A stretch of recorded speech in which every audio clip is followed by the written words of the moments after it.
Madame Françoise Descamps-Crosnier.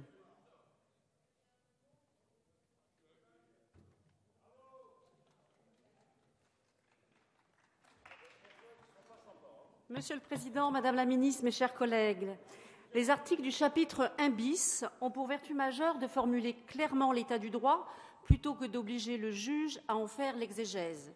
La majorité assumant pleinement cette réforme, c'est vrai qu'il eût été surprenant de procéder autrement. Il est préférable de se situer en conformité avec le principe constitutionnel de la clarté de la loi, ainsi qu'avec l'accessibilité et l'intelligibilité, objectifs de valeur constitutionnelle.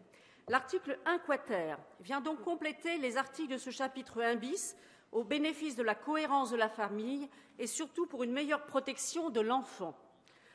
En énonçant que l'autorité parentale appartient concurremment à l'adoptant et à son conjoint lesquels l'exercent en commun, l'autorité parentale sera donc exercée de plein droit en commun.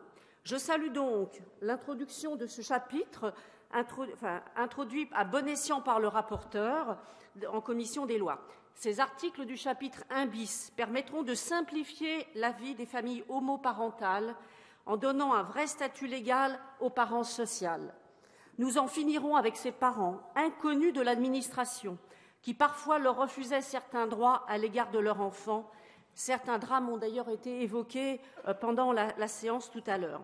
Mes chers collègues, ainsi, nous serons à même, indirectement, de réhabiliter la nécessaire neutralité de l'administration et nous simplifierons, pour les agents publics confrontés à ces questions qui sont celles de la vie quotidienne, les relations aux usagers et aux administrés. Cette réforme grandira aussi nos services publics, je tenais aussi à le souligner. Merci, Madame. Monsieur